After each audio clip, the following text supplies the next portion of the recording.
Bom dia, meus irmãos. Nós vamos ler a palavra do Senhor, por isso quero convidá-los a se pôr de pé, em reverência à bendita palavra do nosso Deus. E vamos abrir no último livro do Antigo Testamento, o livro de Malaquias. Livro do profeta Malaquias, capítulo 1. Lerei todo o primeiro capítulo.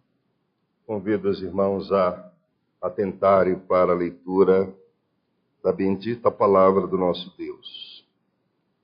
Malaquias, capítulo 1, assim diz a palavra do Senhor. Sentença pronunciada pelo Senhor contra Israel, por intermédio de Malaquias. Eu vos tenho amado, diz o Senhor. Mas vós dizeis, em que nos tem amado?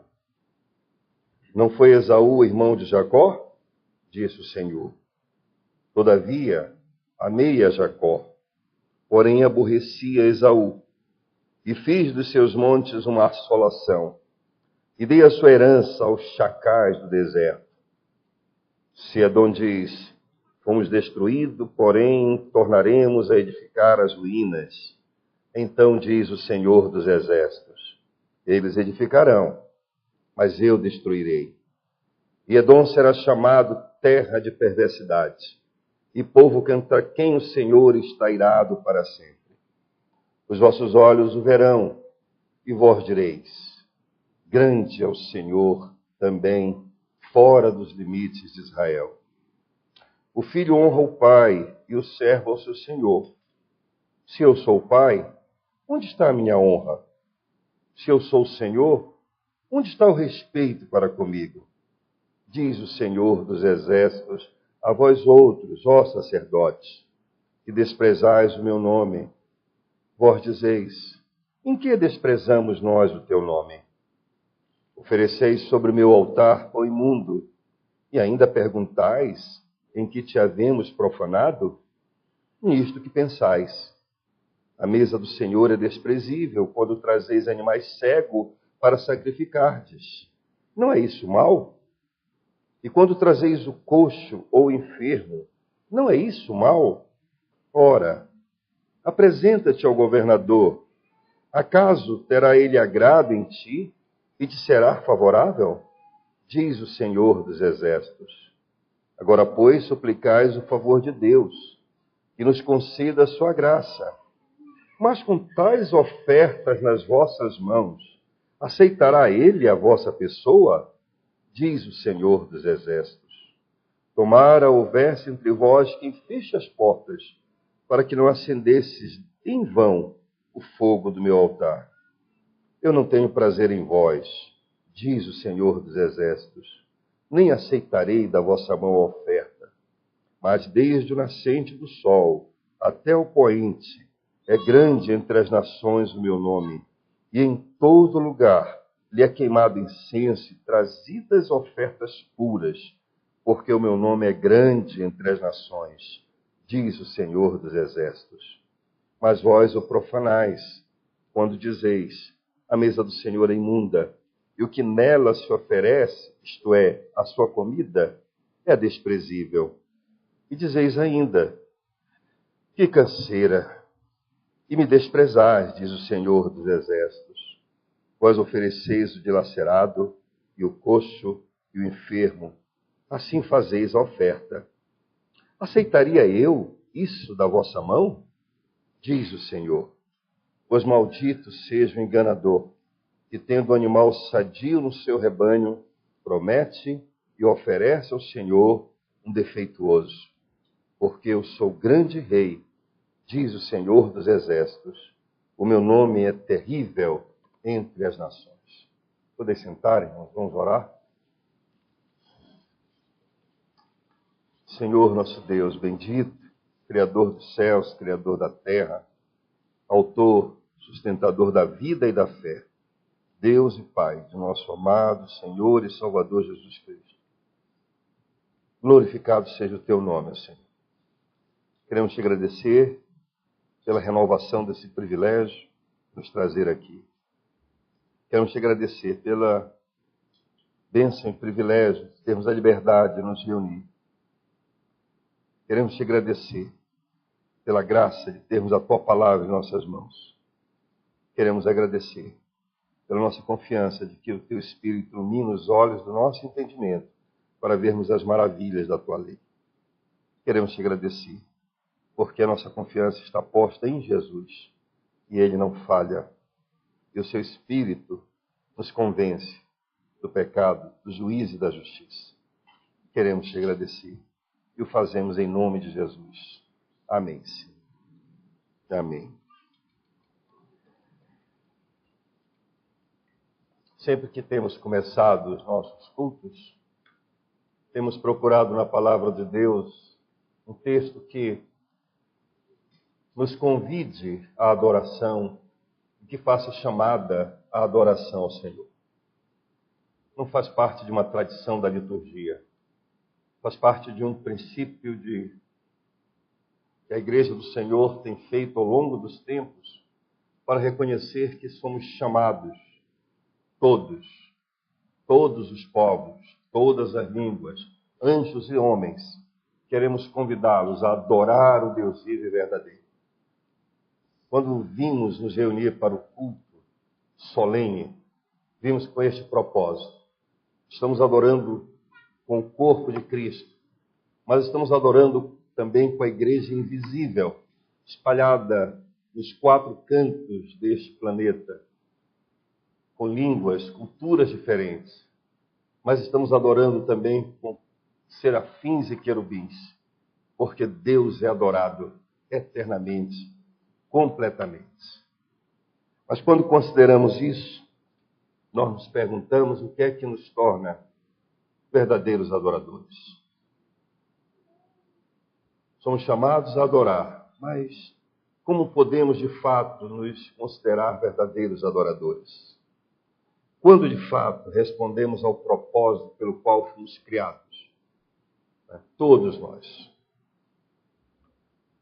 A resposta a essas perguntas está claramente apresentada nas Escrituras. As Escrituras nos respondem. Na verdade, Deus se revela na Escritura. Que privilégio termos a palavra de Deus para nos ensinar. Nela está contido todo o desígnio de Deus para a nossa vida, para a nossa fé e para o nosso culto. Nela e em cada parte dela. Em cada parte dela. Eu creio que seria oportuno lembrarmos que, ao longo da história da igreja, nem todos os que servem foram chamados pelo Senhor tiveram acesso ao cano como nós temos hoje. Lembre-se que por muitos séculos, alguns irmãos nossos não tiveram acesso a todos os livros que temos hoje. Durante muito tempo, algumas igrejas tiveram acesso talvez a um evangelho, algumas cartas. Mas, assim como hoje, em alguns lugares onde a palavra de Deus é proibida, nem todos às vezes têm acesso. Alguns missionários têm feito esforços imensos para traduzir uma parte do evangelho na língua de uma nação indígena. E sabemos que vivemos num país multinacional. Mas nós precisamos ter a plena convicção de que não importa a porção da Escritura que Deus esteja disponibilizando àqueles a que Ele chamou. Eles terão acesso a todo o desígnio de Deus. Porque é o Espírito que aplica a porção da palavra na dimensão da necessidade da igreja.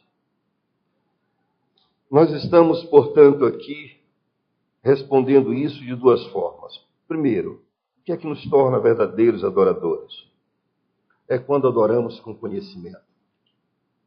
Lembre-se que estudamos recentemente na exposição de João pelo pastor Américo. Quando o Senhor Jesus, a mulher de Samaria, diz: vós adorais o que não conheceis. Nós adoramos o que conhecemos. Bom, então é possível adorar o que não se conhece? Não. Na verdade, a adoração aí é a expressão de culto, mas ela vai ser sempre vazia sem o conhecimento. Mas também, quando nós adoramos, conhecendo, nós temos que adorar as dimensões de como Deus se revela. Adoramos o Deus Criador, Todo-Poderoso. É por isso que estamos aqui. Fomos criados à sua imagem e semelhança. Ele criou este dia que nos deu. Ele nos sustenta, Ele nos dá o ar que respiramos. Ele nos deu o pão de cada dia. Adoramos o Criador. Adoramos o soberano que sustenta todas as coisas pela palavra do seu poder. Que determina que existamos. Se estamos vivos hoje, se estamos respirando, é porque o Senhor assim o quis. Adoramos esse Deus soberano. Mas que graça! Adoramos o Deus Salvador. Conhecemos que Ele se revelou perfeita e plenamente na pessoa de Jesus Cristo. Adoramos o Deus Criador. É isso que faz o nosso culto ser tão relevante, tão importante. E é isso que faz, portanto, que esse momento aqui seja tão solene. Estamos aqui para adorar o Deus Criador, soberano Senhor e o Deus Salvador. Se essas motivações não são suficientes para os nossos louvores, orações, para que nos prostremos e nos quedemos diante dele, nada mais o pode ser. Meus irmãos, o texto que lemos do livro de Malaquias é parte da revelação dada aos profetas. Hebreus capítulo 1 nos diz que, tendo Deus outrora falado muitas vezes aos pais pelos profetas, hoje nos fala pelo Filho. Deus falou pelos profetas. Há todo o ministério profético onde Deus fala, onde homens semelhantes a nós, sujeitos às mesmas fraquezas, né? Como diz Tiago, falando sobre Elias. Elias era um homem semelhante a nós. E que bom que ele mencionou Elias, o representante maior dos profetas. Era semelhante a nós, sujeito às mesmas fraquezas, mas movido pelo Espírito Santo, falou coisas sublimes e profundas. Essa é a mensagem dos profetas. E nós temos aqui aquilo que se convencionou chamar, no estudo da Escritura, o último dos profetas menores. Quando os judeus se reuniam nas sinagogas, eles não tinham a Bíblia como nós temos hoje. Na verdade, eles tinham rolos. E havia um rolo menor, onde estavam os profetas menores. Isso às vezes nos confunde, porque a divisão em capítulo, às vezes, traz tantos capítulos que nós parecemos que é um livro grande, mas não é. Pense, portanto, não na divisão de capítulos, mas no formato mesmo. E quando eles estudavam, esse rolo era uma unidade, conhecido como os 12. Começava com Osés e terminava com Malaquias, os 12. E no final deste rolo dos 12 profetas estava exatamente o livro de Malaquias. A última revelação profética da antiga dispensação. Depois de Malaquias, por 400 anos aproximadamente, não houve profecias. Houve a história do povo de Israel.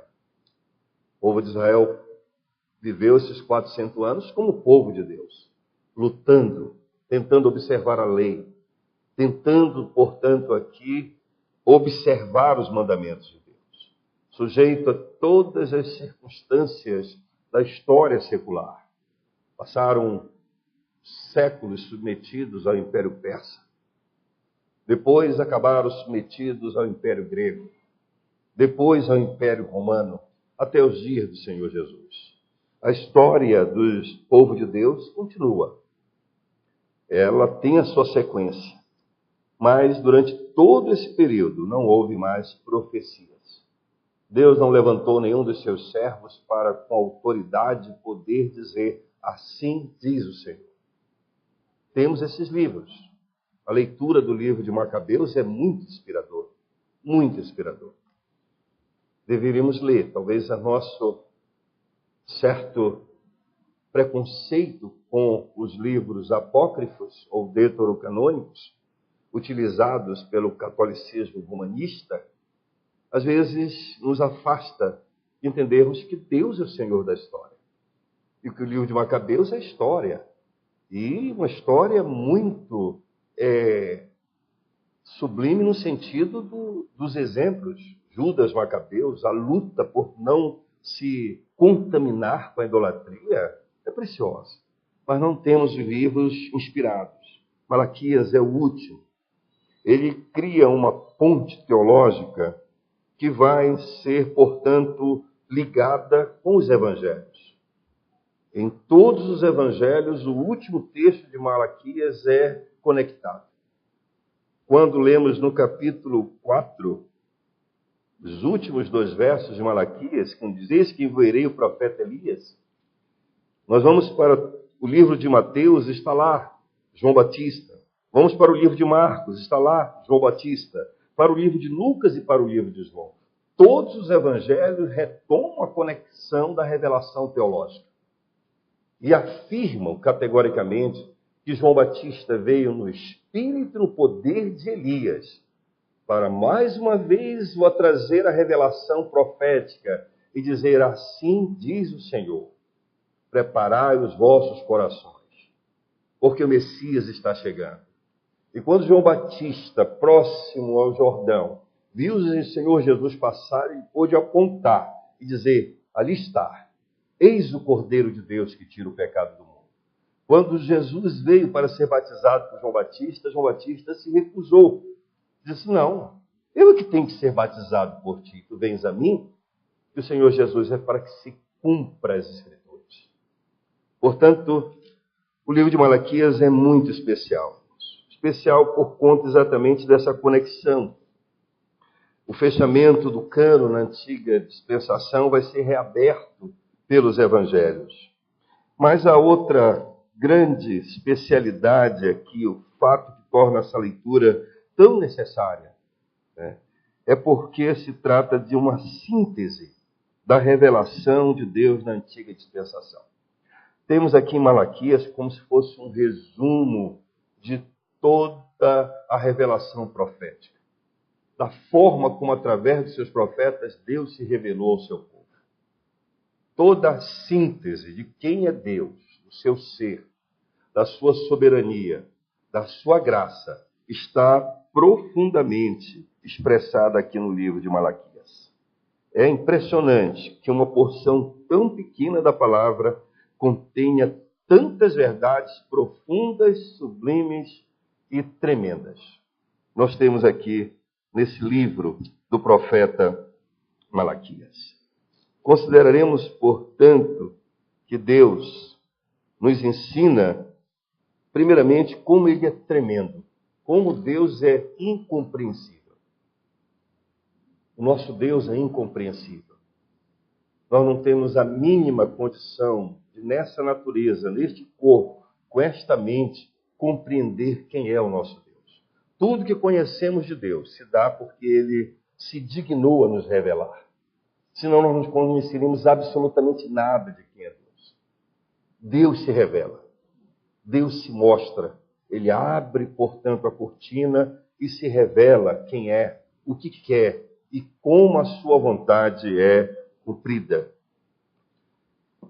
Na verdade, nós encontramos nesse texto como aquele que habita em luz inacessível se revela diante dos nossos olhos. O texto muito precioso lá de Isaías, capítulo 63, nos chama a atenção sobre isso e sobre como nós devemos, portanto, entender quem é o Deus que aqui vimos adorar. Na última oração do profeta, no capítulo 63, ele diz: "Celebrarei as benignidades do Senhor e os seus atos gloriosos, segundo tudo que o Senhor nos concedeu, e segundo a grande bondade para com a casa de Israel, bondade que usou para com eles, segundo as suas misericórdias, e segundo a multidão das suas benignidades." Porque ele dizia: "Certamente eles são meu povo, filhos que não mentirão, e se lhes tornou seu Salvador. Em toda a angústia deles foi ele angustiado, e o anjo da sua presença os salvou. Pelo seu amor e pela sua compaixão, ele os remiu e os tomou e os conduziu todos os dias da antiguidade." Na verdade, nós temos aqui esta revelação. Como esse Deus tremendo, que habita em luz inacessível, que está acima de todo o nosso louvor, que está acima do louvor dos querubins e serafins, Deus está acima de todo louvor. Como este Deus se tornou tão próximo, tão presente, tão íntimo com homens como nós. É esse o mistério da adoração. Estamos adorando um ser que é eterno. O Deus que sabe não o que estamos pensando, mas o Deus diante de quem já estamos adorando na eternidade. Já estamos diante deste Deus, em glória, remidos, transformados. Nós já estamos. É diante desse Deus que nós estamos adorando. Que coisa tremenda! Como é que nós podemos, portanto, aqui, ter acesso a este Deus para o qual o tempo não existe, que é o mesmo ontem, hoje e eternamente? Há algumas circunstâncias históricas do livro de Malaquias que são necessárias de considerarmos para entendermos a sublimidade da sua mensagem. Os momentos e as circunstâncias históricas e espirituais dizem respeito ao povo de Deus no retorno ao exílio. Deus criou um povo, formou o reino, mas este povo desobedeceu sistematicamente, contumazmente, e Deus, na sua soberania, amor e graça, não destruiu esse povo, mas o disciplinou. E permitiu que eles fossem levados cativos ao exílio. Passaram 70 anos na Babilônia. Até que um dia, no tempo determinado, já havia estabelecido por Jeremias quanto tempo iria durar. Quando aqueles que foram levados para o cativo, se preocuparam e começaram a perguntar quando é que retornaríamos, será amanhã? Deus enviou uma palavra dura através do profeta Jeremias. E Deus mandou dizer ao povo o seguinte: olhe, construam casas, plantem vinhas, casem, vivam, porque isto vai durar 70 anos. Não será amanhã, não. Vocês vão ficar lá 70 anos. Quando o tempo se cumpriu, Deus levantou um poderoso imperador chamado Ciro. Não houve império maior do que Ciro construído até então. Foi o maior imperador. Ele reinava da Índia até o Egito. E Deus levantou este homem, um ímpio, a quem Deus lhe chama de meu servo. Meu servo Ciro fará. E Deus colocou no coração de Ciro uma disposição de reedificar templos e altares de todos os deuses. E Ciro fez isso. Onde ele estava, ele reconstruiu altares de tudo que era Deus que você possa imaginar, com um propósito específico, para que esses que tiveram seus santuários reconstruídos orassem em favor dele, para que ele fosse abençoado por todos os deuses. Era um supersticioso. O seu ecletismo, na verdade, explica as suas ações, mas não explica a sua motivação. Deus agiu. Precisamos entender que não existe nenhum ser neste planeta, nenhum ser criado que não esteja sob a autoridade do Deus vivo e verdadeiro. Não importa quem. E Ciro estava. E assim o povo voltou. Voltaram poucos, 50 mil mais ou menos. E começaram com dificuldade a reconstruir. E Ciro lhes deu possibilidade de reconstruir o templo. Mas quando eles começaram a reconstruir, depois de 15 anos, quando Ciro havia morrido, os seus inimigos conseguiram interromper a reconstrução do templo. E aí, Deus, então, permite historicamente que isso aconteça. Os inimigos do povo de Israel mandaram uma carta para Dario, perguntando: olha, esses judeus que constituem uma nação perigosa, que se opõem a ti, estão reconstruindo seu templo. Isto é muito perigoso. E Dario, então, mandou consultar nas crônicas aquilo que estava acontecendo. E viu o edito de Ciro dando autoridade e reautorizou a reconstrução do templo. E Deus levanta Ageu e Zacarias para conclamar o povo a se comprometer com a reconstrução do templo. E assim o templo é reconstruído por volta de 516, cerca de 20 anos depois do retorno do povo do cativeiro. E o tempo foi passando. O templo que eles reconstruíram era muito humilde. Os que conheceram o templo de Salomão, que mediram, lembravam-se daquela grande obra, com aquela obra tão simples e humilde, né? Ficaram meio frustrados. Outros choravam de alegria pela possibilidade de adorar novamente a Deus em Jerusalém. E o tempo vai passando. Cerca de 100 anos depois é que vai ocorrer a profecia de Malaquias. Portanto, o povo já está na terra, é um povo de desprezível condição política, não é mais nem um reino, uma simples província persa. Não tem mais poder nenhum, sujeitos às circunstâncias políticas da globalização do período, Egito, Síria, Pérsia, brigando, sabem que são dependentes, precisam de depender de um império poderoso para sobreviver. Esqueciam-se, às vezes, de que era o Senhor, que é o Rei das Nações, e precisavam ser lembrados disso. É um tempo de espera. O povo está frustrado. Frustrado porque não vê a restauração. Nós temos conhecimento da intensidade dessa frustração, porque é o mesmo clima durante os dias de Jesus. Frustrados, querendo um Messias político que restaure o reino. Ó Senhor, quando restaurarás a sorte de Israel? É uma oração por uma restauração da sorte política e não da sorte espiritual. É um povo, portanto, que está vivendo dias onde parece que Deus está calado. E são dias muito perigosos, quando nós achamos que Deus está calado. O culto continuava existindo, legalista, cínico, árido e sempre profanado.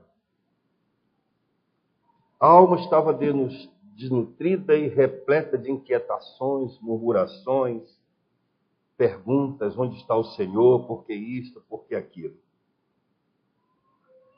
Eles haviam esquecido da essência do que é a aliança, mas esqueceram também de quem é o Deus da aliança. E de que ele não vai deixar de cumprir a sua parte nunca. E se ele chamou a Israel, ele vai abençoar Israel, porque ele tem um propósito com este povo. Provavelmente Malaquias profetizou antes da vinda de Esdras e de Neemias. Deus vai dar algumas respostas às inquietações do povo através da obra de Esdras. Você tem uma restauração da comunhão, uma restauração do culto, uma restauração da piedade. Mas Malaquias nos traz uma consideração muito mais, talvez, profunda. Malaquias trata da restauração da intimidade com Deus. Alguns meses atrás, quando eu estava preparando as lições para a classe dos nossos alunos de 6 a 8 anos da nossa escola dominical, estava encaminhando para a professora Camila, nós trabalhamos exatamente esse final. E eu estava discorrendo sobre a restauração do culto, restauração da piedade, restauração da segurança dos muros com Neemias. E, por uma questão apenas de ordem cronológica, chegamos a Malaquias. E eu pensei exatamente nessa restauração da intimidade. Restaurar a intimidade. Quando vimos cultuar a Deus, nós não cultuamos como os pagãos. Os pagãos cultuam a partir do legalismo. Nós não estamos aqui para fazer alguns atos legais, formais. Levantemos, sentemos, lemos, cantemos. Tudo mecanicamente. Esse culto não tem nenhum significado. Nós saímos pior do que entramos quando fazemos assim. Melhor ter ficado em casa assistindo qualquer coisa. Melhor se tivéssemos fechado essas portas e dizer: hoje não tem culto.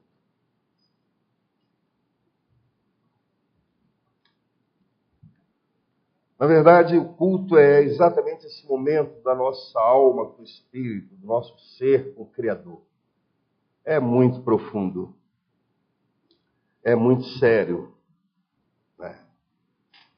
Na igreja onde eu cresci, né, durante muito tempo, né, ficou preservado na parede, pintado ainda pelo Paulo, o pintor, um texto lá de Abacuque, que o Senhor está no seu santo templo, cale-se diante dele toda a terra. É verdade que as paredes, esse não é o templo. Mas quando nós nos reunimos, o Senhor está no seu santo templo, não importa que seja debaixo de uma mangueira, de uma ponte, o Senhor está no seu santo templo. E isso é tremendo. Mas o livro de Malaquias é Deus descendo até o seu povo para uma conversa íntima e profunda, a semelhança do que ele fez com Adão. Quando Adão pecou, Deus desceu naquela viração do dia e perguntou: cadê você, Adão? Onde você está? Aquela mesma ação que quando Caim estava dominado pelo pecado, o Senhor procurou Caim e disse: Caim, o pecado está no teu coração e milita contra ti. Compete a ti dominá-lo. Aquela mesma situação quando, em várias ocasiões, Deus se reportou a Israel. Ó Israel, se meu povo. Em quantas ocasiões Deus tratou assim? Aquela mesma descida a Jonas, debaixo de uma planta, irado pela conversão dos ninivitas, e Deus chega para Jonas e pergunta: é razoável essa tua ira? A mesma descida, vinde pois e arrazoemos. Aquela mesma conversa íntima que Deus várias vezes nos apresenta nos Salmos. O Salmo 81 termina exatamente com Deus se apresentando e dizendo: ouve, meu povo, quero exortar-te. Ó Israel, se me escutasses. Mas meu povo não me quis escutar. Israel não me atendeu. Assim deixei-o andar na teimosia do seu coração, seguindo os seus próprios conselhos. Se meu povo me escutasse. Se Israel andasse nos meus caminhos.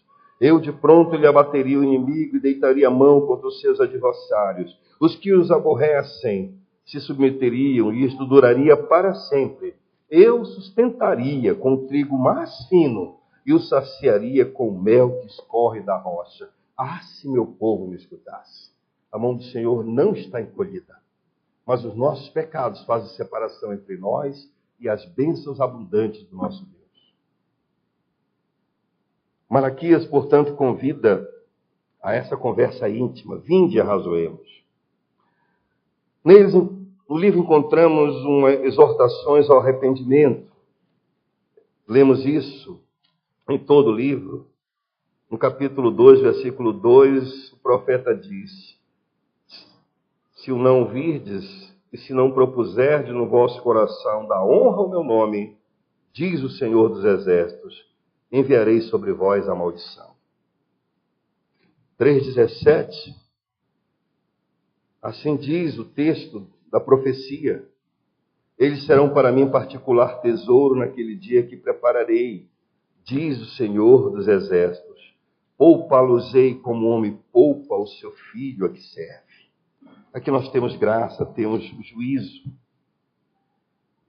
O termo, na verdade, causa alguma confusão para os especialistas, é que Malaquias, na verdade, é a expressão meu mensageiro.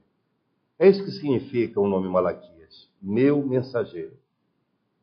Alguns conjecturam que talvez o nome meu mensageiro tenha sido colocado por Esdras para chamar a atenção, portanto, dessa mensagem, que não seria uma pessoa específica, mas um anonimato, talvez, aqui da obra. Até Calvino considera essa possibilidade. Mas, provavelmente, nós temos aqui alguém que, no seu nascimento, Deus permitiu que seus pais colocassem esse seu nome para que, no dia preciso, levantasse como profeta com este nome. E Deus o faz assim. Deus o faz. O mensageiro do Senhor. E a mensagem desse mensageiro diz respeito à purificação do pecado, à redenção dos eleitos, à glorificação. É um texto, portanto, que nos traria lições profundas. Nós temos aqui no livro de Malaquias, irmãos, basicamente, todos os atributos de Deus revelados ao longo da revelação do Antigo Testamento. Que coisa impressionante! Nessa porção tão pequena da palavra de Deus, nós temos, portanto, aqui Deus se revelando. Malaquias nos fala de um Deus de amor, do Deus soberano, de um Deus grandioso, justo, santo, imutável. Nos fala de um Deus da ira, do Deus da graça, do Deus da misericórdia. Todos esses atributos estão revelados no livro de Malaquias. Poderíamos gastar essa manhã e esse tempo só estudando os atributos de Deus em Malaquias. E seria uma coisa profunda e tremenda, porque estão todos esses atributos aqui. Como síntese da revelação profética, o Espírito Santo, portanto, proporciona todo o conhecimento que Deus se revelou ao seu povo estar aqui. Ele é o Deus de todo amor, é o Deus imutável, soberano, glorioso, que atua além dos limites de Israel, cujo nome é glorificado sempre e eternamente. Sempre. Deus nunca deixou de ser adorado. Nunca houve, portanto, aqui uma ausência de adoradores ao Deus verdadeiro. Nunca a igreja do Deus vivo e verdadeiro deixou de ser perfeita e completa. Nunca. Lembram da lição que Deus deu ao grande profeta Elias? Quando ele estava desanimado, desiludido, frustrado, e achando que estava só, que era o único adorador sobre a face da terra?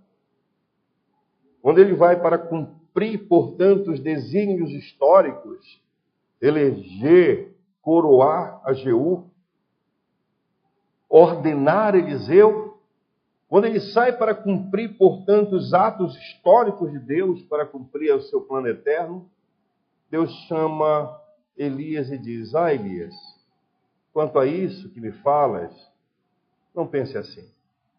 Eu tenho 7.000 que nunca dobraram seus joelhos a Baal. O número de adoradores a Deus sempre é completo. Sempre. Sempre foi. Na noite mais escura que a igreja possa ter vivido, sempre vai haver a igreja. O Rei Jesus nunca deixará de ter os seus adoradores. Que possamos ser encontrados entre estes. Sempre. 7.000 que nunca vão dobrar os seus joelhos a Baal. Porque Deus é o Senhor da história, o Senhor da igreja. Temos assim, portanto, um livro cheio de ensinos.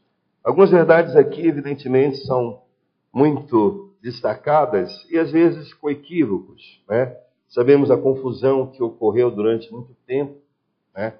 Como os kardecistas tentam provar a reencarnação, dizendo que João Batista era a reencarnação de Elias, né? É mais uma daquelas hermenêuticas ridículas e absurdas, porque Elias nem morreu, então não poderia reencarnar. O outro texto que traz também muita confusão e muitos distúrbios e uma interpretação quase sempre aqui à luz da natureza humana é quando Malaquias nos convida a trazer todos os dízimos à casa do tesouro. E que convida o ser humano a provar isso. Se ele não abriria as janelas do céu, se ele não afastaria o gafanhoto e o devastador, se você não cumprisse esse ato, portanto, de adoração. Sabemos. Às vezes as circunstâncias do nosso tempo, das nossas épocas, elas acabam, portanto, nos levando a tomar algumas ações que, evidentemente, são de bom senso. É por isso que nós não recolhemos as ofertas e os dízimos dos irmãos. Poderíamos fazê-lo. Estaríamos biblicamente corretos ao fazê-lo. Mas a ênfase que tem sido dada, a teologia da prosperidade, a esse toma lá da cá, tem nos dado, portanto, aqui essa prudência para que os irmãos continuem a adorá-lo com as suas ofertas e dízimos, sem precisar, portanto, transformar nisso num grande espetáculo. Mas nós sabemos que o dízimo, ele precisa ser colocado no seu contexto específico. E sempre foi no contexto específico. A adoração. A adoração. A orientação de Deuteronômio era que eles deveriam trazer o dízimo assim. Plantaram, colheram as suas mangas, enchiam um cesto cheio das primeiras mangas, trazia diante do Senhor e dizia o seguinte: Senhor, eu era um arameu, perdido, longe, distante, não te conhecia. Tu me abençoaste, me trouxeste para esta terra. Eu plantei, eu colhi. Aqui está, Senhor, a demonstração da minha gratidão por ti. Esse é o princípio. Sempre culto e adoração. É por isso que ele está inserido exatamente no contexto do culto e da adoração. Exatamente nesse princípio. Não entender a adoração, portanto, não vamos entender que nós pertencemos ao Senhor. E que precisamos, voluntariamente, regularmente e espontaneamente fazer isso. Como o apóstolo Paulo ensina com relação às ofertas das igrejas para Jerusalém. Sempre. Malaquias nos traz, portanto, lições sobre isso. Malaquias nos traz, portanto, duras palavras sobre essa nossa relação. Mas eu gostaria, no tempo que me resta, tive que fazer isso para apresentar o livro de Malaquias, considerar o texto que lemos especificamente, que é o capítulo 1. Algumas verdades essenciais que eu convido os irmãos agora a atentarem e acompanharem comigo, estão presentes aqui no livro de Malaquias, a respeito do culto, a respeito, portanto, de como essa relação íntima e profunda deve acontecer. É significativo que Malaquias trata exatamente do culto, e antes do culto ele começa falando sobre o amor de Deus. Sempre é assim. Antes do indicativo, que são os 10 mandamentos, antes do imperativo, que são os 10 mandamentos, está um indicativo. Eu sou o Senhor teu Deus, que te tirei da terra do Egito. Lembra-se disso? Eu sou o Senhor teu Deus. E aqui em Malaquias nós começamos exatamente assim. A expressão do versículo 1, sentença pronunciada pelo Senhor contra Israel, a expressão sentença é o que mais se aproxima do que o Espírito revelou aqui. É uma sentença, é uma carga, é um peso. Foi um peso para Malaquias falar a respeito dessas coisas em nome do Senhor para o seu povo. Foi um peso para aqueles que ouviram. É um peso para mim falar disso hoje. Espero que seja um peso para os irmãos que estão ouvindo isso. Que pese na nossa consciência e no nosso coração.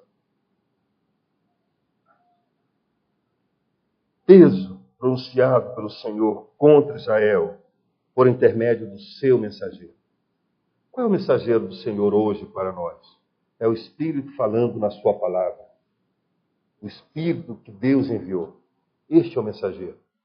Para nos corrigir, nos exortar, para nos advertir, para nos consolar. Para que aprendamos a nos portar devidamente quando nos reunimos para adorar ao Deus vivo e verdadeiro. Para sabermos que mais do que as nossas ações são consequência das nossas intenções. Mas ele começa exatamente nessa descida para conversar, olho no olho, boca a boca. O Senhor chega para o seu povo e em 6 ocasiões o formato do livro de Malaquias aponta para isso. A estrutura, como Deus se revela, literária, é muito importante. E aqui vocês perceberam pela leitura quantas perguntas, quantos questionamentos. É um diálogo de Deus com o seu povo, do Espírito com nossas almas. Perguntas e respostas. Deus desce para conversar conosco e para razoar, para nos colocar, portanto, diante, nos expor, e ele se submete. Ele se humilha e ele desce e vem conversar com o seu povo. E começa afirmando, versículo 2, eu vos tenho amado. Essa é a primeira característica, portanto, que temos que chamar a atenção sobre o culto. O culto é uma resposta ao amor de Deus. Se estamos aqui é porque reconhecemos que Deus é amor e que Ele nos ama. Essa é a distinção do cristianismo de todas as religiões. Todos aqueles que já tiveram a oportunidade de fazer uma história comparada das religiões percebem nitidamente.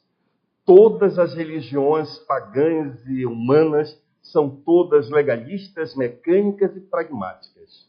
Os gregos nunca foram convidados a amar a Zeus. Nunca os cananeus amaram a Baal. Nunca os hindus são convidados a amar a Buda. Não. Os muçulmanos não são convidados a amar Alá. Este amor, portanto, é específico da religiosidade judaico-cristã. Porque Deus se revela assim, como amor. E o Senhor diz para o seu povo, eu vos tenho amado. Não é uma revelação nova. Isso está na revelação profética. Pedi ao presbítero Zoênio que lesse Oséias 11, onde todas as formas desse amor íntimo e profundo são retratadas para mostrar o amor de Deus pelo seu povo. É o amor de um homem por uma prostituta, como ele a ama e a perdoa. É o amor de um pai a um filho rebelde, como ele o ama e o perdoa. É assim que Deus se revela. É assim que Deus se revela. Ele se revela assim em toda a Bíblia. Quando lemos lá em Deuteronômio, capítulo 4, vemos isso de uma maneira muito clara, muito precisa. Deus nunca deixou de se revelar, apesar desse aspecto ser profundamente destacado nos profetas, porque eles vêm falar em nome de Deus, têm que falar do seu amor.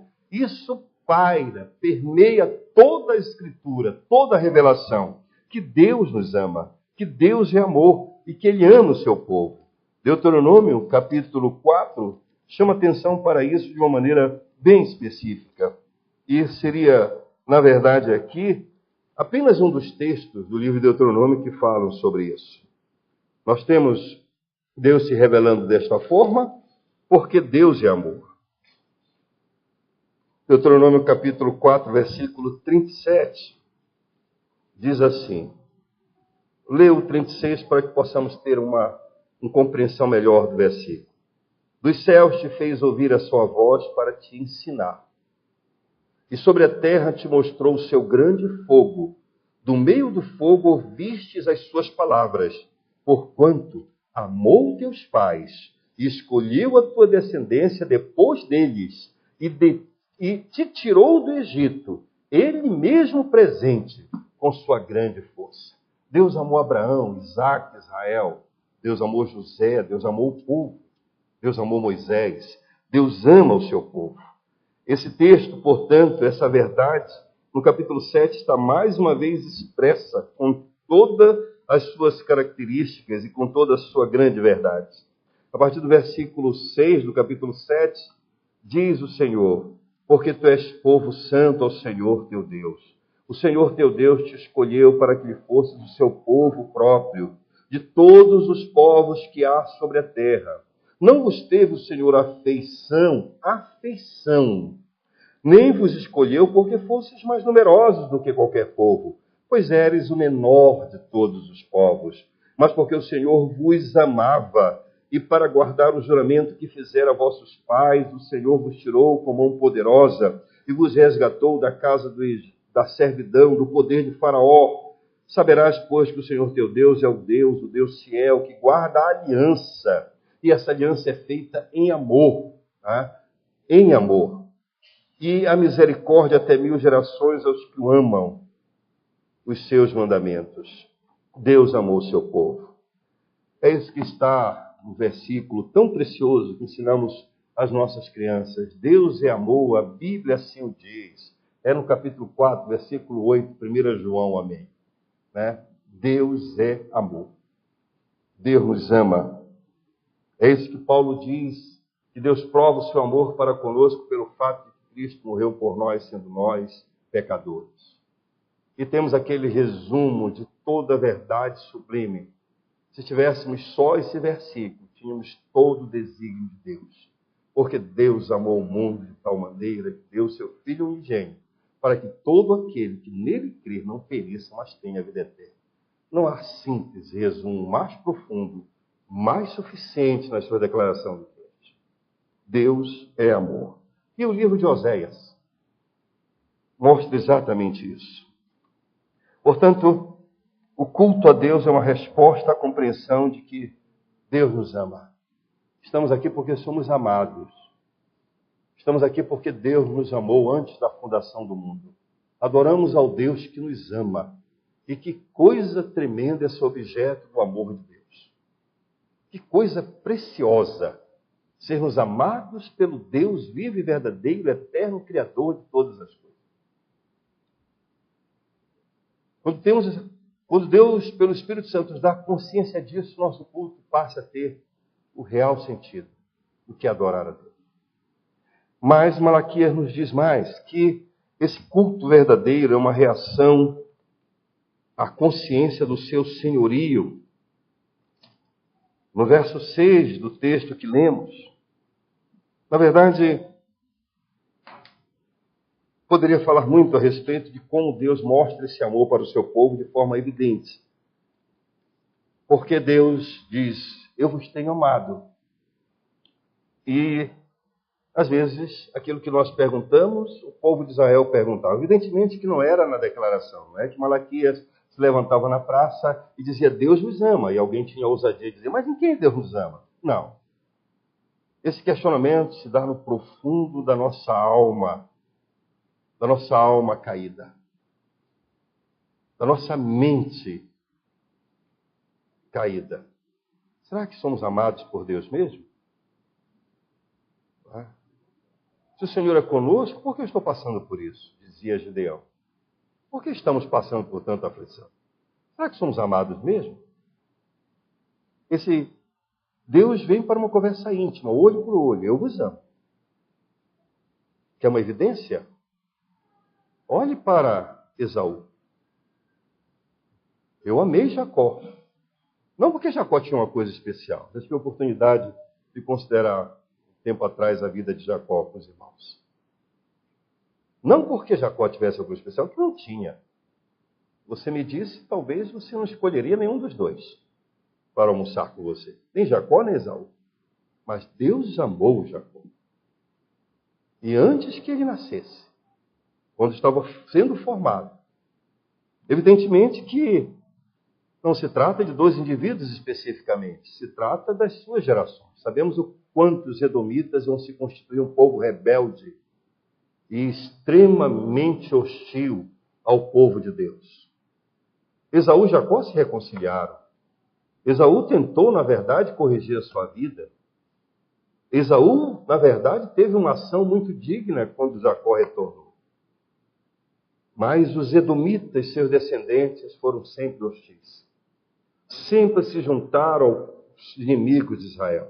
Às vezes aos moabitas, às vezes aos cananeus. Lá estavam os edomitas contra Israel. Quando Jerusalém caiu, os edomitas se aproveitaram para tomar seus territórios, para persegui-los, para fustigá-los.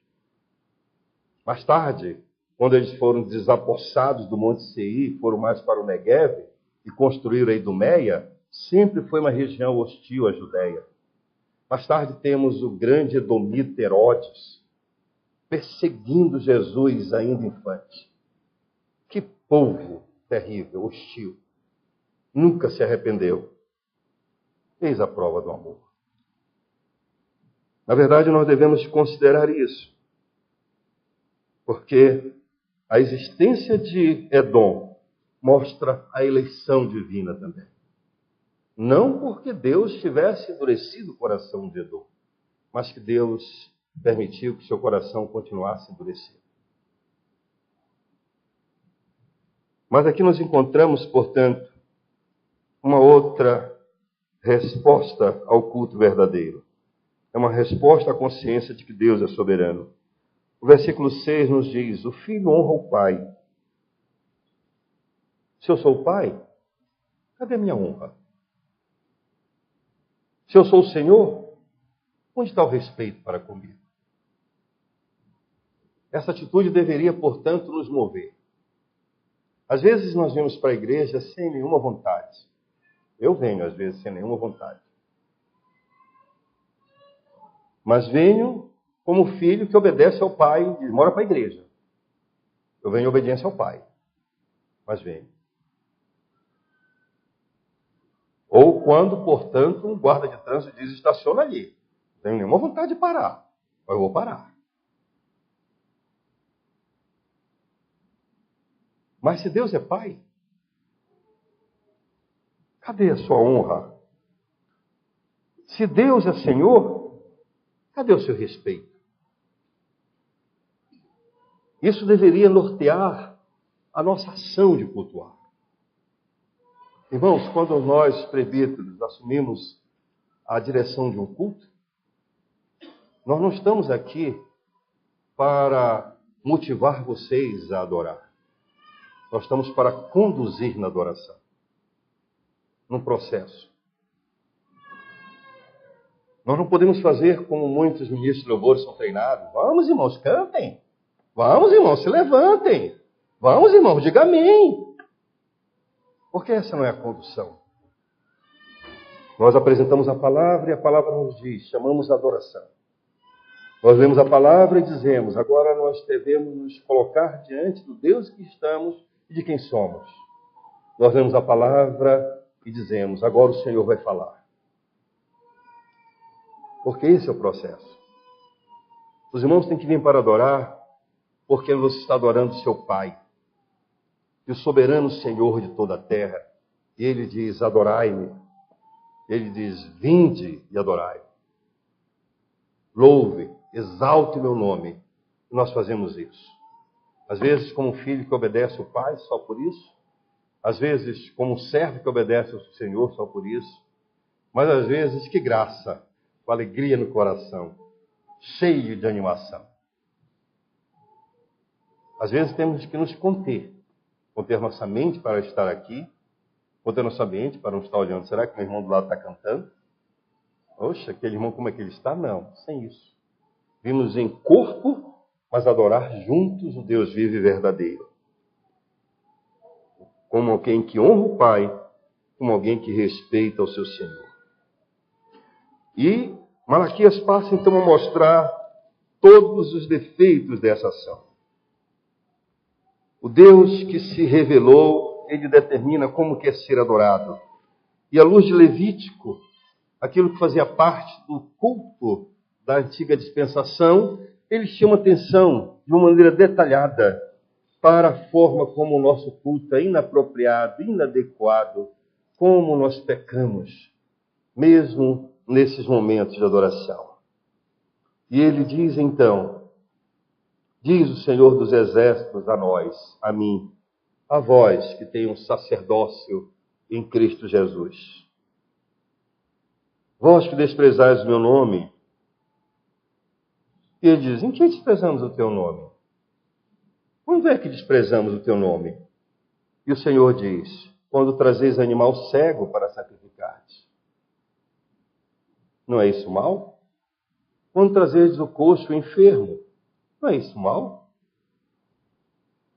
Olha a lógica, você se apresentaria assim ao seu governador? É assim que você mostra respeito ao governador? Então, como é que você mostra respeito a mim assim? Você não tem juízo? Você não sabe diante de quem você está? Você não sabe? Eu conheço a intenção do pensamento? Aqui está toda a legislação levítica sobre a forma que animais trazer. Mas o princípio está lá em Caim, em Abel. Quando chegou o dia da adoração, e aqueles dois jovens se prepararam para a adoração. Caim pegou qualquer coisa e foi. Abel teve o cuidado de procurar o melhor a oferecer ao Senhor. E Deus se agradou da intenção e da oferta do adorador. Deus se desagradou da intenção e da oferta de Caim. Você traz o que é coxo, você traz o que é cego, você traz o pior que você poderia encontrar. E o pior é que você quer ser abençoado por causa disso. Olha o que Malaquias diz. Vocês vêm a me adorar assim e suplicam o favor de Deus. Nos conceda a graça, Senhor. E o Senhor pergunta, com tais ofertas nas vossas mãos, aceitará Ele a vossa pessoa? Você vai procurar um governador para pedir alguma coisa? E você vai sem respeito, sem honra, sem um presente, e quer que Ele atenda ao seu pedido. Você chega lá desrespeitosamente e quer ser bem atendido. Ainda quer que Ele responda a sua demanda. Não tem sentido, diz o Senhor dos Exércitos. Sendo assim, com esse tipo de culto, quem dera alguém fechasse as portas do templo para ninguém entrar. Quem dera ninguém acendesse o fogo do meu altar. E faz essa declaração terrível, tremenda. Eu não tenho prazer em vós. Eu não tenho prazer nesse culto. Eu nem ouço esse cântico. Eu nunca ouvi esta oração. Nunca. Mas desde o nascente do sol até o poente, é grande entre as nações o meu nome. Mas vós o profanais quando dizeis, a mesa do Senhor é imunda. O que nela se oferece, sua comida é desprezível. E o versículo 13 é terrível. Estou cansado desse ritual. Mesma coisa, mesmo ritual, não acontece nada de novo. Nada que me anime. Que canseira esse culto. Que canseira esses momentos. Estou doido para ir embora. Que canseira. E me desprezardes, Senhor dos Exércitos. Vós o que ofereceis o dilacerado. Você encontrou um caminho. Eles trouxeram já o animal que foi morto por um leão. Eles trouxeram em grande ofensa a forma como Deus requeriu para ser adorado. Aceitaria eu isto da vossa mão? Pois maldito seja o enganador que, tendo o animal sadio no seu rebanho, promete e oferece ao Senhor um defeituoso. Meus irmãos, esse texto que estamos lendo é muito profundo para nós. É uma sentença mesmo, é um peso. Porque quantas vezes eu me enquadro exatamente aqui. Mas por que não fecho as portas e por que não vou embora? Por que nós não vamos embora? Primeiro, Deus nos livre de não ter consciência de que esse é o nosso estado. Que são sujeitos a um culto farisaico, legalista, árido e cínico. Somos todos sujeitos a isso. Esse é o primeiro perigo. O outro perigo é achar que então nós podemos, por meio de nossas ações e obras, oferecer um culto perfeito e agradável a Deus. Nunca vamos fazê-lo. Se devemos fugir desse cinismo e dessa prepotência, qual o caminho para adorarmos a Deus de fato em espírito e em verdade? Está aqui. Graças a Deus está aqui no texto. Tá? E é exatamente o versículo 11. Mas desde o nascente do sol até o poente é grande entre as nações o meu nome.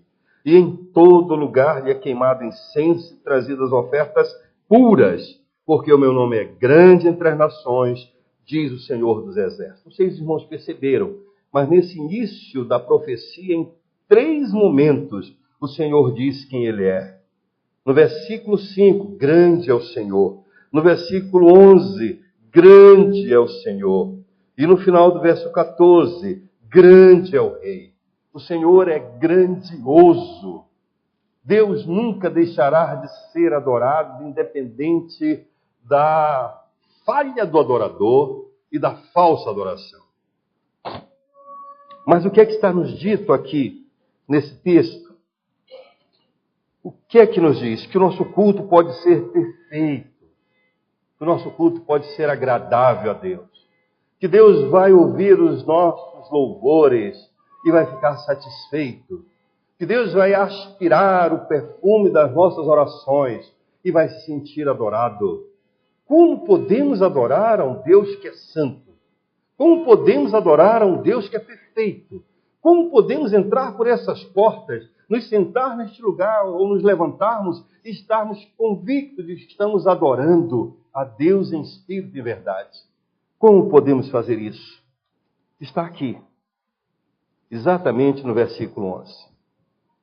Primeiro, eu gostaria de chamar a atenção para aquilo que o texto absolutamente não pode dizer. Apesar de que alguns que interpretam assim, mas particularmente penso que estão equivocados. Deus não está dizendo que ele é adorado fora de Israel e que os pagãos estavam adorando melhor do que os judeus. Deus não está dizendo isso. Se ele não está dizendo isso, por que ele diz que desde o nascente do sol até o poente, ou seja, em todo o tempo, Deus está sendo adorado? Em todo o tempo. Não há um momento em que o Deus vivo e verdadeiro não esteja recebendo a adoração que lhe é devida, por anjos e homens, por toda a sua obra criada. Mas o que está dizendo, então? É grande entre as nações. Tá? O nome do Senhor é grande entre as nações. E em todo o santuário, talvez seja uma tradução possível de lugar aqui, lhe é queimado incenso e trazidas ofertas puras. Nós só podemos interpretar esse texto à luz, portanto, da nossa compreensão de quem é o nosso Deus. Entender que o nosso Deus não está preso ao tempo. Que o nosso Deus não está limitado pela nossa cronologia. Que o nosso Deus não está amarrado, portanto, pelo passar dos anos. Não. O nosso Deus é eterno, é o mesmo ontem, hoje e será eternamente. Que diante dele o mundo está sendo criado e já está glorificado. Que diante dele o cordeiro está morto e o cordeiro já está glorificado. Deus não está preso ao tempo, ele está na eternidade. Se por um momento ele invadiu o tempo enviando seu filho, isso foi uma circunstância. Nós estamos presos ao tempo. Diante de Deus, nós já estamos reinando com Cristo. Diante de Deus, povos, línguas e nações já lhe estão oferecendo adoração pura.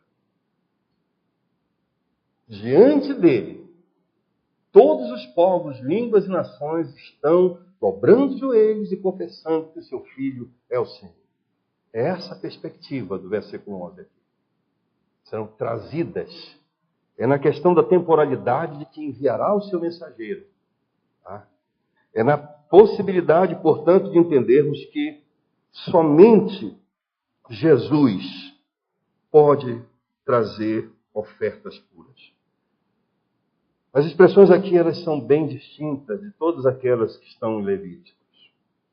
Ofertas puras aqui não é oferta sem defeito, como é todo o contexto dessa narrativa que lemos aqui. Sem defeito, não ser coxo, não ser cego, não ser dilacerado. Aqui destoa. Aqui não são ofertas sem defeito, é oferta pura. Absolutamente perfeita. Absolutamente aqui completa. Sem a menor possibilidade de deformação. Ética, moral, espiritual. É aquilo que o Novo Testamento nos traz como revelação. Por meio de Jesus Cristo, ofereçamos a Deus perfeito louvor, sacrifício perfeito, que é exatamente frutos dos lábios que confessam o seu nome. Em Cristo Jesus, nós podemos oferecer perfeito louvor. Daí a necessidade da conversão, do lavar regenerador, para sermos verdadeiros adoradores que adoram a Deus em espírito, em verdade. Malaquias está falando, portanto, de ofertas, grãos, pão, puro. Tá? Puro não no sentido de ser defeito, é completamente puro. Jesus é o adorador perfeito e pleno. Nós consideramos isso.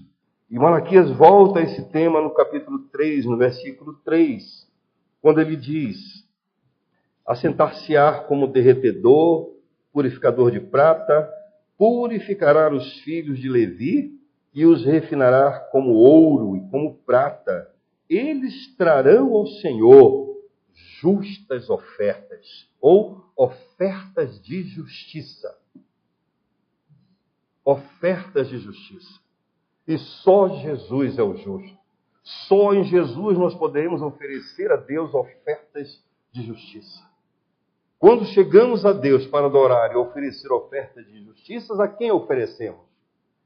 Aquele que foi oferecido antes da fundação do mundo, que nos justificou de todo o pecado e que é capaz de nos apresentar diante de Deus santos, inculpáveis e irrepreensíveis. Essa é a grande consciência que temos no culto. É por isso que insistimos que devemos sempre refletir diante do Deus que estamos, de quem somos. Para que não nos sintamos aqui competentes e adequados para adorá-los, porque só podemos fazer isso por Jesus. Fora de Jesus, toda a nossa adoração não é apenas imperfeita e inadequada, ela é pecaminosa, ela é prepotente, ela é absurda. E aqui Malaquias chama atenção para isso. Chama atenção para o nosso perfeito sumo sacerdote, aquele que oferece, de fato, o incenso que agrada a Deus. Hebreus capítulo 5 traz isso de uma forma mais condensada, esses ensinos tão perfeitos e profundos a respeito disso. No capítulo 5 de Hebreus, do versículo 7 ao versículo 10, está dito que ele, Jesus, nos dias da sua carne, tendo oferecido com forte clamor e lágrimas, orações e súplicas, a quem o podia livrar da morte, e tendo sido ouvido por causa da sua piedade, embora sendo filho, aprendeu a obediência pelas coisas que sofreu. Tendo sido aperfeiçoado, tornou-se autor da salvação eterna para todos os que lhe obedecem, tendo sido nomeado por Deus sumo sacerdote, segundo a ordem de Melquisedeque. É verdade que Malaquias também chama atenção para a prepotência do povo de Israel, porque eles achavam, portanto, que só a forma deles adorarem é que estava correta. E eles dizem, é tão inadequado o sacrifício de vocês. Eu vou trazer a oferta justa, perfeita e a oferta, portanto, agradável. Ela é em Jesus. O que vocês fazem são apenas sombra do que ele vai fazer e que já fez desde a eternidade. Na verdade, nós temos que chamar a atenção para isso, porque a adoração perfeita só pode ser feita com a consciência de que o fazemos pelo sacrifício perfeito de Jesus Cristo. Que ele nos abriu, sim, esse novo e vivo caminho. E em Cristo Jesus somos verdadeiros adoradores, que adoram o Pai em espírito, no Espírito que foi enviado, e na verdade que o Espírito revela na sua palavra. Não é uma adoração universalista. Não é que todos os caminhos vão a Deus. E todos os cultos, na verdade, são considerados pela sua intenção. Ah, mas ele estava querendo adorar a Deus. Não. Fora de Jesus, todo culto é engano da mente, é ardil de Satanás. Toda adoração fora de Cristo é engano, é ardil, é pecado. Toda adoração e culto a Deus sem Cristo é rasa, inadequada, ineficaz. Isso não podemos dizer com a prepotência que os judeus diziam, mas com a verdade que a palavra revela. Deus só está onde Cristo é reconhecido como Filho de Deus eterno. Só ali Deus está sendo adorado. Onde Cristo não tem esse lugar, Deus não está. Não é uma declaração que os homens fazem, que a palavra de Deus faz. Deus determinou assim. Todas as coisas simbolizavam e apontavam para Jesus. Temos estudado isso no livro de Êxodo, com as exposições feitas pelo pastor Américo. Todas apontam para Jesus. Nele tudo se cumpre. Nele tudo se completa. Ele é o Amém, a verdade de todas as coisas. Toda adoração precisa ser feita assim. E Deus é um Deus que extrapola o seu poder. E parece que, mais uma vez, ele tem que cuidar da prepotência. Olha que ele não está falando para o reino de Salomão, que se estendia do Negueve até as portas do Egito. Ele está falando para uma provínciazinha minúscula, incrustada num território que ainda tem a prepotência de se achar alguma coisa esquecer que tudo que eles são porque são povo eleito e amado pelo Deus vivo e verdadeiro. E o Senhor tem que lhes dizer, grande é o Senhor também para além dos limites de Israel. E o Senhor tem que lhe dizer, portanto, isso, que meu nome é grande entre as nações. E o Senhor tem que lhe declarar, eu sou o grande rei, o meu nome é terrível entre as nações. É terrível entre as nações. E que Israel deveria dizer exatamente ser o que sempre foi chamado para ser. Referência, modelo, padrão. Para que os outros povos olhassem as leis, a vida e dissessem, que povo feliz é este? Por que eles são felizes? Por causa do Deus de Israel. Israel deveria dizer para as nações que estavam próximas, dizer, olha, vocês estão assim por causa de Deus. Agradeçam, louvem a Deus, é esse o nosso convite. Por que convidamos os povos e as nações a adorar a Deus? Porque temos que convidá-los. Na verdade, esse é um dos princípios do evangelismo que às vezes temos perdido. Nós temos uma certa facilidade de convidar as pessoas que estão passando por aflições, dores, vamos para a igreja. Devemos aprender a fazer a mesma coisa por aqueles que tiveram grande sorte, estão felizes, e dizer, puxa, como Deus tem lhe abençoado, você precisa adorá-lo, vamos para a igreja.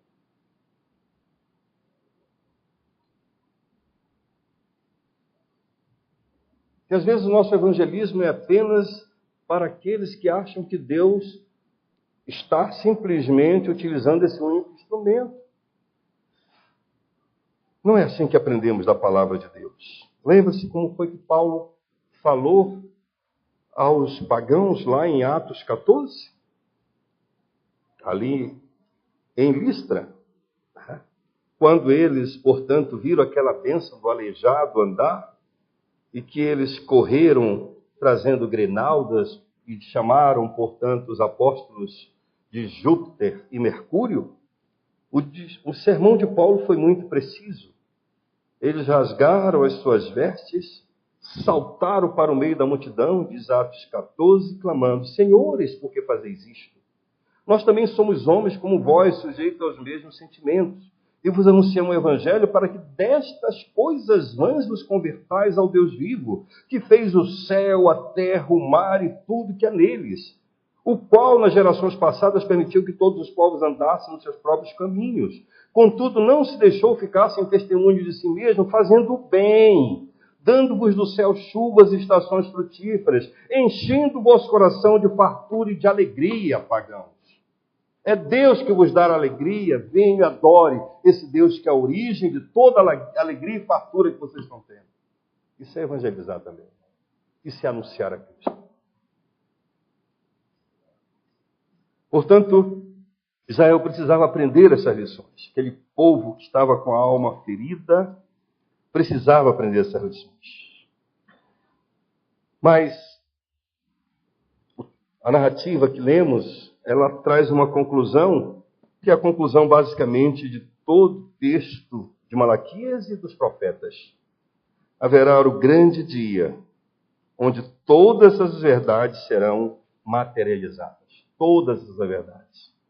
Haverá o grande dia, onde Deus vai distinguir com muita clareza o que o teme daquele que não teme. Nós veremos isso claramente se distinguir.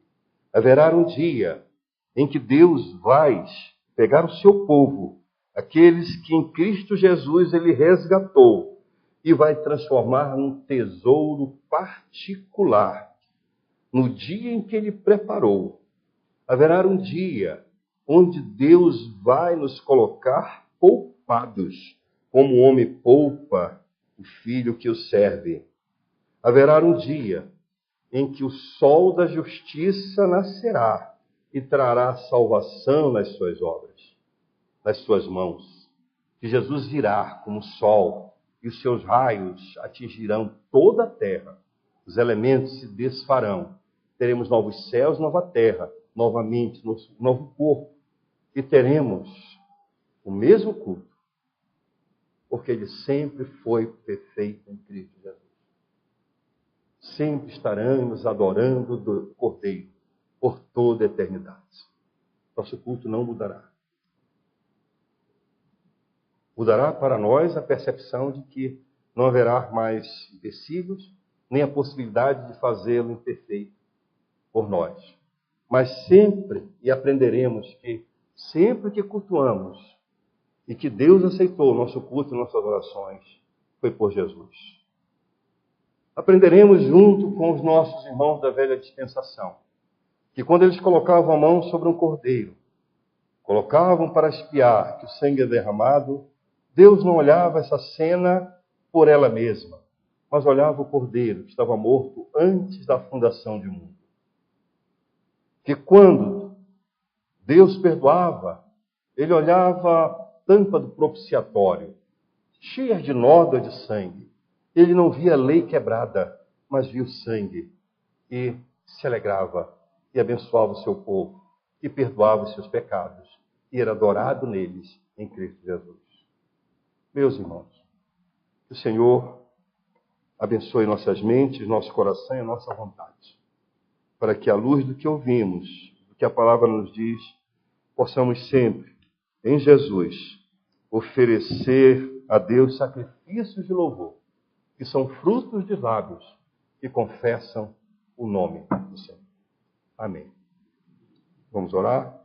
Passo a palavra depois ao presbítero Zoínio para o encerramento do nosso culto. Graças te damos ao Senhor nosso Deus, por essas verdades que nos animam, nos assustam, é verdade,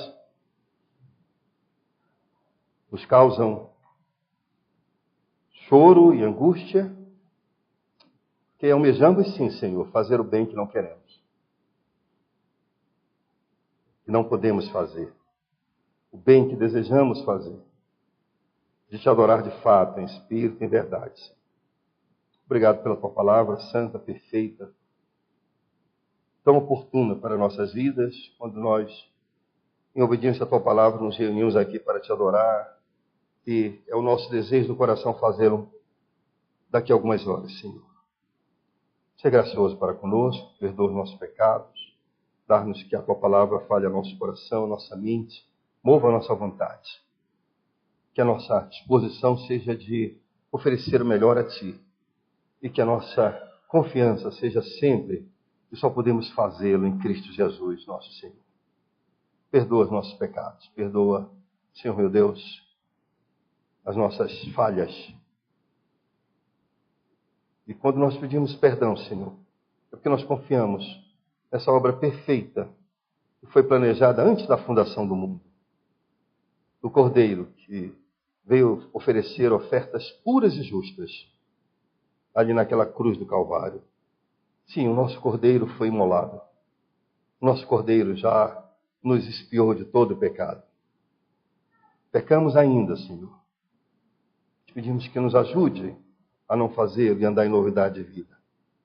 Nos faz mortificar a nossa natureza terrena. Nos ajuda, Senhor. Nosso pensamento, nossas mãos e pés estejam a serviço da justiça. Ó, Espírito, faz essa obra em nossa alma, por favor.